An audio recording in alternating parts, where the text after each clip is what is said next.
Hello everybody and welcome back to Vampire the Masquerade. It looks like our cover's been blown, so that sucks.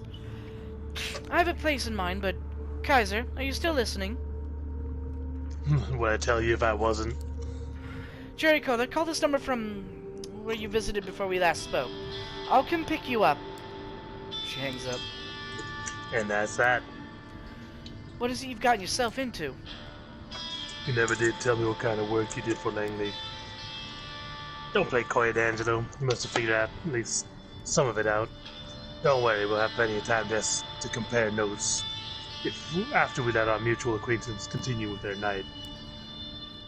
If my intel's worth a damn, your next stop, Jerricola, is right about here. The car comes to a stop and the door opens outside. You see the street leading to the Solids and Stripes. Torque's Pool Pub. Shit. Well, you need me to kick you out?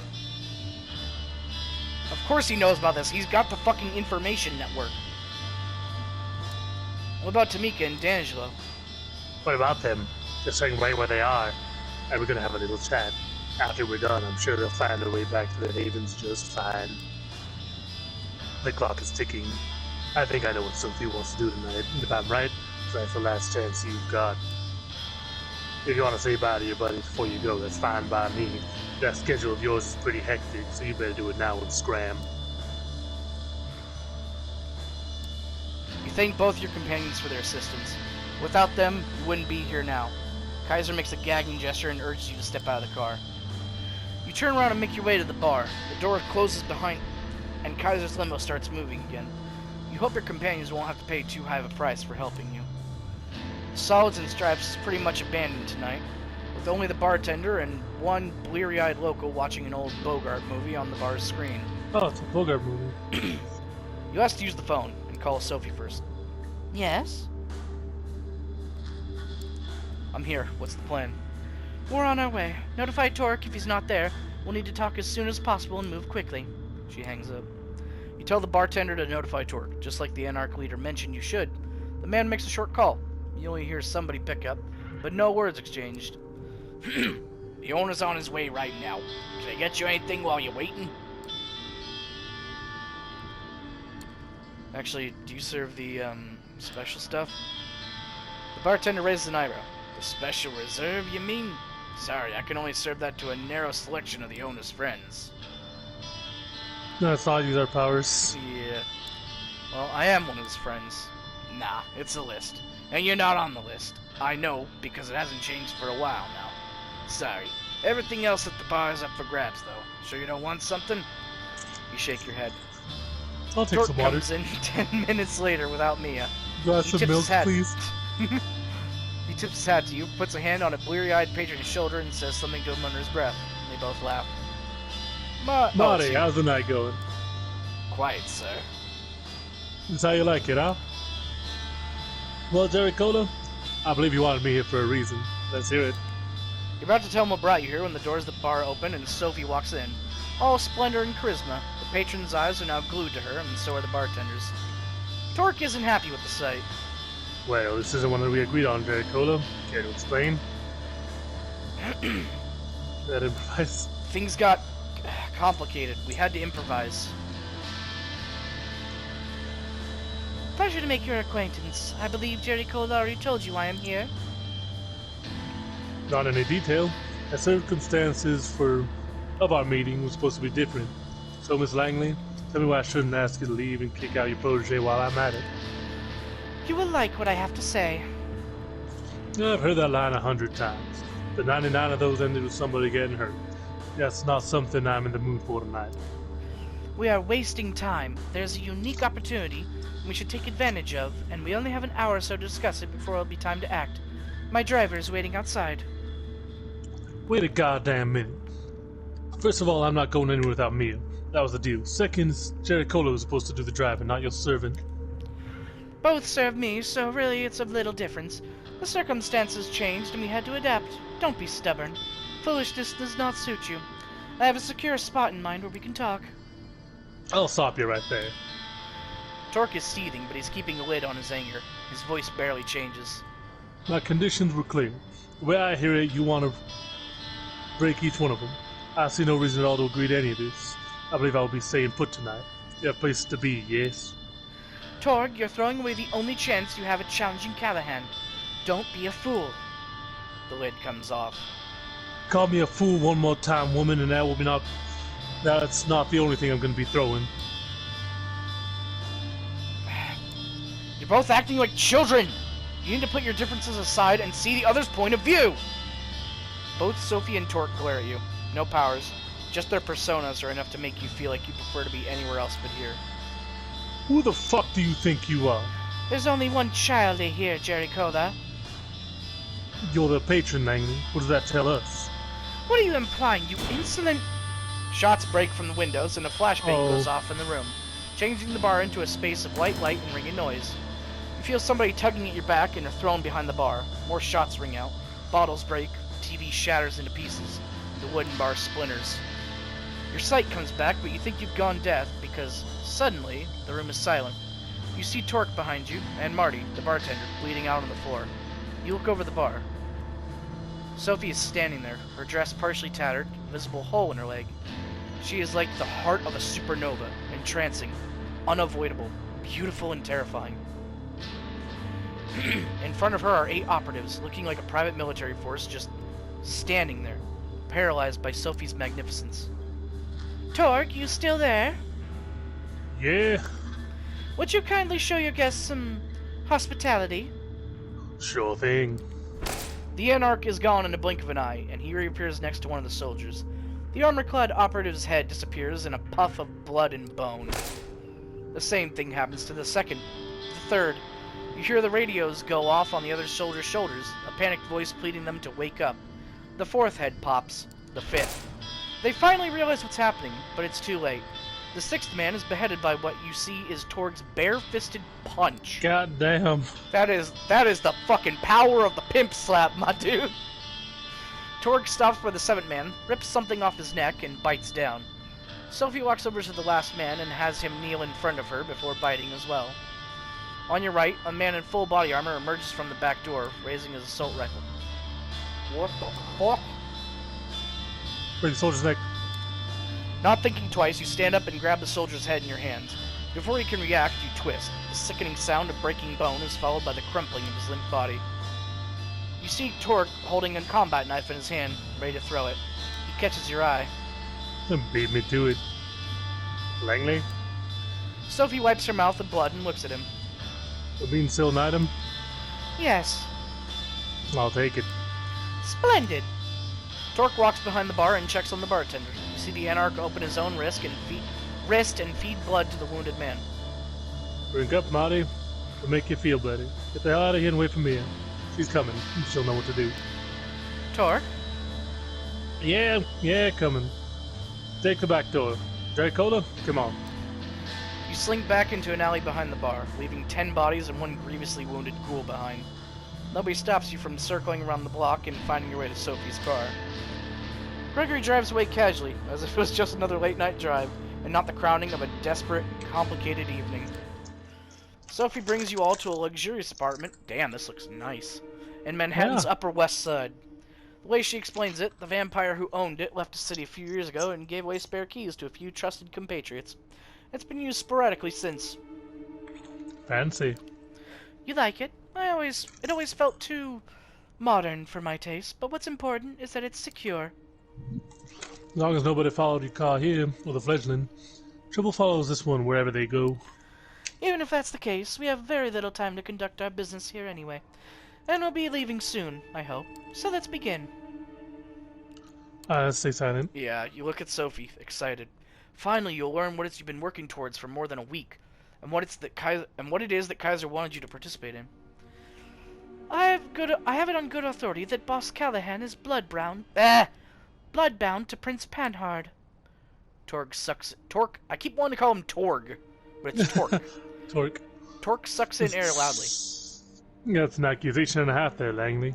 Got proof? No, but we're just a boat ride away from getting it. What's that supposed to mean? Jerricola, the address that I procured from Kaiser, was the meeting spot for Panhard and the Baron's regular sharing of blood. Oh, so if we show Yeah, if we bust this open and they're working together, they're both out. And who takes their place? The next best thing, Sophie and Torque. Interesting. We're planning a full-on revolt here. Interesting. Wait, Kaiser knew about this? Is there anything that insufferable clump of dead skin doesn't know in this city? He knows things, but only shares them if you pay. Neither the prince nor Callahan can touch him. He's too useful.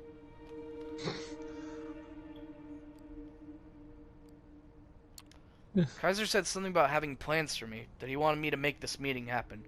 That can't be good, right? That is an interesting point. I think Kaiser might be as interested as we are in shaking up the status quo. A chaotic landscape makes for a great market for him, unlike a static one. I don't like playing into that creep's hands, but at least I know that I'm doing it. Devil Now you know, and all that. Yeah, whatever. What was that address he gave you? They meet regularly on Ellis Island. Cool. In fact, their next scheduled meeting starts in just around half an hour. Hot damn. I guess you want to crash that meeting? Why? So you can see the proof for yourself. And so that I can make sure too. And so that I have an extra pair of eyes for Penhard to consider when I present to her my ultimatum. The prince must abandon her seat and leave New York City. She can go over as she pleases, but if she stays the entire court will know. And the next prince might not look favorably on her past. Dealing with anarchs, especially so closely, is a punishable offense in the Camarilla, as I'm sure you've heard. So I did. Torque strokes his beard and looks intently at Sophie. What exactly are you trying to accomplish here? See, you remove Panhard, and I even remove Callahan. Then what? Torque, did you ever wonder why Callahan is keeping you in check? Because I wondered why the prince condemns anarchs during her visits to Elysium, but doesn't allow the ivory tower to challenge you. She, or they, have engineered this status quo, not for the good of their sect, but for private gain. They keep us all in line because it lets them hold on to power that much longer. And your goal is what? Make this Cold War turn hot? Not a great plan. The Cammers will get your butts kicked out of NYC in no time. If you anarchs manage to organize, which, note you will, at any rate, it's a risk I am willing to take. I don't stand alone in this. This entire operation has been years in the making. Torque, I have been offering you... Damn it! I am offering you a chance to square things with Callahan. There we go. And level the playing field. If we get rid of these two, we can start on equal footing at the next stage of this dance macabre. Aren't you cop? Well, I doubt they'd want to hear Oh, we that. should not, yeah. How do we fit into this? Do I factor into this plan at all? Yes, we'll be taking you with us to Ellis Island, both as another set of eyes to witness the prince and baron in the act, and as a bit of added security. I don't think Helen, or Callahan would dare to lay a finger on me, but they will not find me unprepared. You know, after all those years spent Callahan's shadow and taking part in all the kindred dick measuring contests, I should expect a ruse, some ploy to kill me in an out-of-the-way place. That's our inherent paranoia talking. My gut tells me it's time to get this show started. Either way, things are going to change tonight. I do hope you have a boat nearby, Langley. Sophie smiles mischievously. Of course I do. It's waiting for us by the pier. Lead the way then. Moonlight's burning. The three of you leave the apartment and walk towards the pier. Nobody seems to be following you. You get on a small patrol boat and double time it through the Hudson's cold, dark waters. Out of all places in NYC where the Prince and Baron could meet, it's Ellis Island. A landmark with a dark past, a museum on one hand, a dilapidated piece of history on the other. You leave the boat and make your way to the southern part of the island, paying no heed to the renovated tourist attractions on the other side. You expected some resistance. A night guard, a helicopter flying overhead, maybe an NYPD patrol boat. Nothing. The island seems completely deserted. It's clear this sets Sophie on edge. She's moving as quietly and subtly as ever, but you can see that she's eager to reach the particular house her intel pointed out. Torque is following suit, grimly determined, flashing his piercing gaze all over, still clearly uncertain that this isn't some kind of con. Finally you see it, light coming from a window, in one of the buildings at the edge of the island. The three of you slowly creep closer to the building, and take a look inside the window. There it is, Callahan, kneeling in front of the prince, sucking on Panhard's wrist, both fully clothed. A small blessing. Torque makes his move, and before Sophie can soften, he busts through the building's doors. It all happens very quickly. Torque grabs Callahan by the shoulders and throws him through the still open door. Callahan hits the ground, hard. Torque appears upon top of him and starts punching. You fucker! You piece of shit! Stop! The prince's voice takes hold just long enough to make Torque relent, which the Baron uses to the fullest. He shoves Torque off of himself and tries to bite down. Prince, call off your lapdog. Langley, what is the meaning of this? The two anarchs break apart, both wounded, but neither is quite done yet. They look at one another with pure hatred. Kill the bitch, Helen, but leave the fledgling to me. If I try to deal with this shit stain, I'm gonna... A shrill, unpleasant laugh fills the air. You know who it belongs to. Oh, this fucking dude! So entertaining. Truly, it feels almost like a shame to break up this spectacle. But alas. Thomas? Who the fuck is this joker? Ah, yes, I don't think we met. Though I did hear a lot about you, Mr. Torque. My name is Thomas Arturo, and I... Callahan uses this moment of uncertainty to strike. He's still too slow for Torque, who throws the boss onto the lawn where the two exchange blows once again. Helene, if you'd be so kind as to ask your friends not to hurt our guest too much. Callahan, don't kill him! This time, Callahan comes out on top and grabs Torque in an iron hold. Your companion struggles, but can't quite break away. I will not be delayed, Helen. Not this time. You will do as I command! And she will do as I command her, Douglas, old boy. What? Like I was saying before I was so rudely interrupted, I feel like I need to break up this little spectacle. It's been going on for much too long. Yeah? So, is the prince bloodbound to this guy? Maybe? Sounds like he's got something going on. You think you're so smart, Langley. You and your clique figured out there was something fishy going all on your own. But you're always working with just a piece of the puzzle. Wasn't she, Jerricola? Sophie looks to you, shocked and disappointed. What is he talking about? What I'm talking about, you ask? You! You, fledgling! You don't know! How could you? Only I knew. And your sire, of course. They're the one who agreed to embrace you, after some negotiations. You hear a scream and a curse. It's Callahan, whose arm has been nearly ripped off his body. Torque breaks out of the Baron's grasp, but doesn't continue the attack. Instead, he's at the edge of the water in the blink of an eye and disappears into the Hudson. The only trace left of him is his fedora. Another actor going off script at the very end, eh? No matter. Let him bring us some amusement now that the production is almost wrapped up. He'll reach his allies. He'll tell everyone of this. Helene, even if we naively assume that his nights aren't numbered now that he's in the SI sides, the show must go on one way or another. It won't hurt to encourage leaks and speculation. Sophie looks at you. What did I do? How could you, Jerricola? I saved you. Arturo suddenly appears next to her and slaps her in the face. Langley, Langley, Langley. What happened to your self-esteem? You can't really think a simple neonate has outplayed you. Or maybe this oblivious act is your way of groveling for mercy? Thomas, what? You thought that being an expert chess player would always be enough. You never realized that people at the top simply flip the chessboard over and punch you in the face when they don't like how the game is going. He motions to the remaining kindred. But the thing is, you weren't even adept at playing the game, you know. Jerricola, just another pawn placed on the board by my associate. You thought they were your piece since you took them in, but who gave you that idea? You return to the night where you were judged by Prince Panhard, the woman in red, Sophie, somebody speaking to her, a man in glasses, the man standing before you now. This is cruel. We know what's going to happen. If only somebody would speak up for the poor child. They could be a useful tool for the Camarilla. Terror creeps onto Sophie's face.